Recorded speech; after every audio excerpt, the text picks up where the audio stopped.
Movimento das placas tectônicas, alterações no ambiente. O movimento constante das placas tectônicas causa alterações no ambiente. Quando duas placas se chocam, suas margens podem ser comprimidas e erguidas, originando cadeias de montanhas, as cordilheiras. Assim, surgiram as cordilheiras dos Andes, no continente americano, dos Alpes europeus e no Himalaia, no Oriente Asiático. Na região de contato entre duas placas tectônicas em movimento, a força acumulada entre elas pode liberar energia transmitida em ondas de choque, denominadas ondas sísmicas. A propagação dessas ondas gera tremores ou vibrações na superfície da Terra, conhecidos como terremotos ou abalos sísmicos. Na maioria dos casos, esses tremores são muito fracos e só é possível percebê-los com o auxílio de aparelhos. Mas alguns podem ser fortes o suficiente para serem sentidos por nossos sentidos e podem causar grandes danos a construções. O hipocentro ou foco sísmico de um terremoto é o local no interior da Terra onde se inicia a ruptura do material rochoso, ocorrendo a liberação de energia sob a forma de ondas sísmicas. Este ponto pode ser localizado quase na superfície, nos casos em que a atividade sísmica é resultante de vulcanismo. O ponto da superfície da Terra em que está exatamente acima do foco ou hipocentro do terremoto, situado no centro de um terremoto, é o epicentro. Quando as ondas sísmicas ocorrem sob o oceano, enormes massas de água podem ser deslocadas, provocando ondas gigantescas chamadas tsunamis ou maremotos. Elas chegam a ter mais de 30 metros de altura e atingem velocidades de mais de 800 km por hora.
Não é possível prever com muita antecedência quando um terremoto vai acontecer, mas há sinais que ocorrem momentos antes de um grande abalo sísmico, como tremores localizados e liberação de gases por vulcões.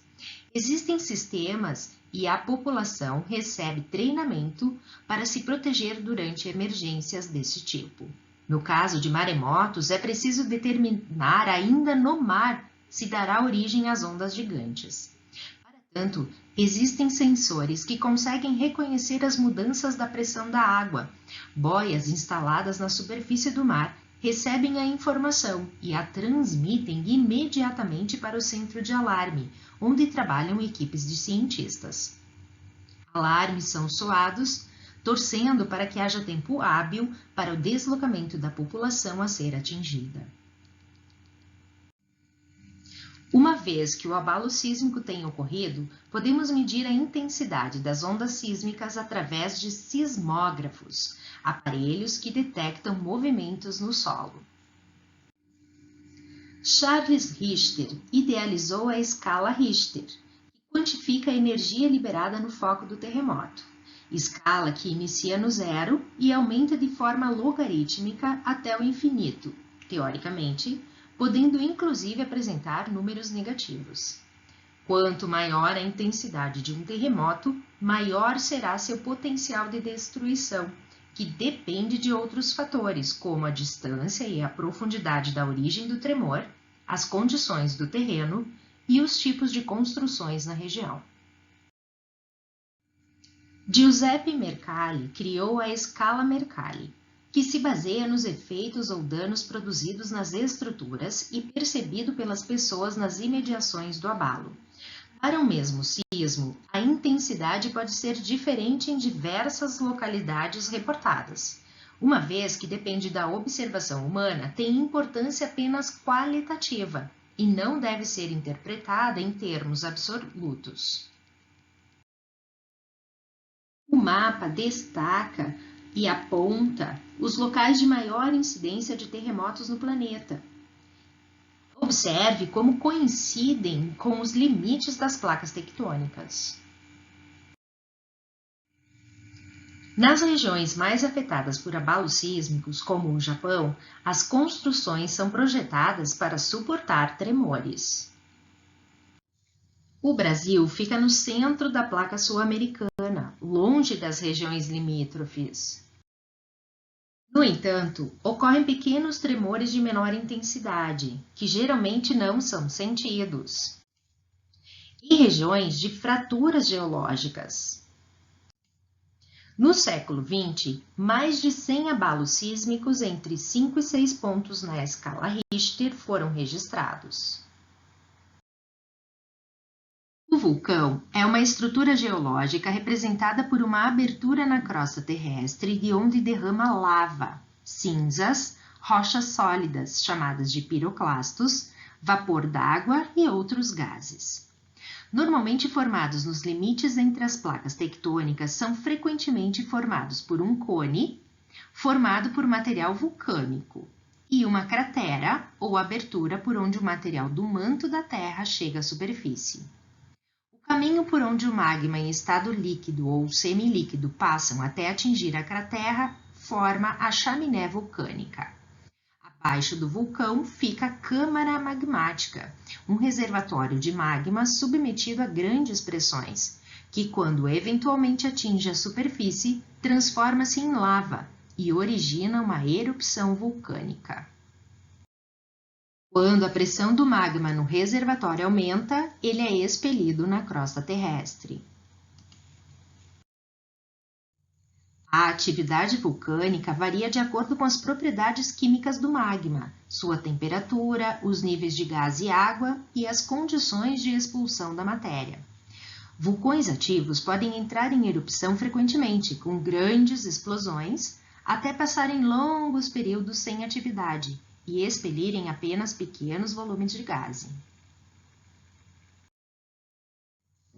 O mapa mostra a maior incidência de vulcões ativos no planeta, coincidindo com as bordas das placas tectônicas. Mais da metade está na região do Oceano Pacífico, no chamado Círculo de Fogo. A erupção de vulcão pode resultar num grave desastre natural, por vezes de consequências planetárias. Tal como outros eventos naturais, as erupções são imprevisíveis e causam danos indiscriminados. Entre outros, tendem a desvalorizar os imóveis localizados em suas vizinhanças, prejudicam o turismo, interrompem o tráfego aéreo e consomem a renda pública e privada em reconstruções. Também podem surgir vulcões no fundo dos oceanos. Depois de sucessivas erupções e consequente resfriamento e consolidação do magma, este vulcão pode atingir a superfície e formar uma ilha, ou conjuntos de ilhas. É o caso das ilhas de Fernando de Noronha, no Brasil, do arquipélago do Havaí, no Pacífico, do Japão, da Islândia. As ilhas formadas por extrusão do magma são chamadas de ilhas vulcânicas. Os solos nos arredores de vulcões tendem a ser bastante férteis para a agricultura, já que as cinzas e a lava, depois que esfriam, funcionam como adubo. Uma fonte termal é a emergência de qualquer água subterrânea aquecida naturalmente pelo calor proveniente das rochas ou de vulcanismo. Cada fonte tem uma composição específica, Mas, basicamente, a água termal possui quantidades significativas de minerais como cloreto, sódio, potássio, cálcio e magnésio, com efeitos benéficos para a pele. O calor da Terra pode ser aproveitado para usos diretos, como o aquecimento de edifícios e estufas, ou para a produção de eletricidade em centrais geotérmicas. Existem várias tecnologias para a produção de energia elétrica, mas de maneira geral o processo tem início com a captação de água quente ou em forma de vapor do interior da Terra, por meio de tubos e canos apropriados. Esse vapor é direcionado para as turbinas, que giram e acionam um gerador que produz energia elétrica. Após passar pela turbina, o vapor pode ser transformado em água, que é canalizada para o reservatório subterrâneo, reiniciando o ciclo, considerada energia limpa e renovável. O calor do magma aquece a água da chuva ou de neve derretida que entra no subsolo e a pressão forma um geyser, nascente termal que entra em erupção periodicamente, lançando uma coluna de água quente e vapor de água. Existem cerca de 1000 em todo o mundo e metade destes encontram-se no Parque Nacional de Yellowstone, nos Estados Unidos. O Brasil possui um geyser e está em Caxambu, Minas Gerais. O Brasil tem vulcão?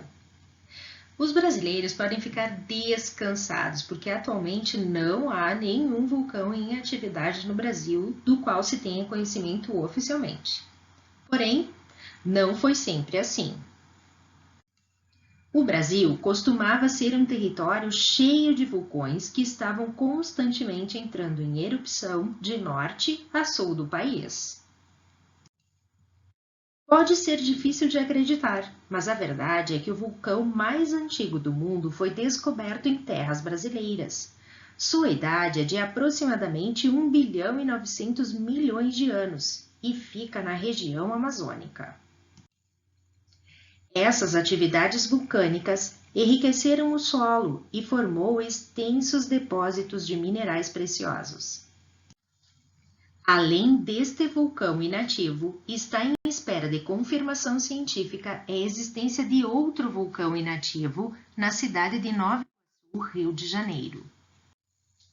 As últimas atividades vulcânicas em território brasileiro formaram as ilhas de Fernando de Noronha, Abrolhos e Trindade. Até a próxima!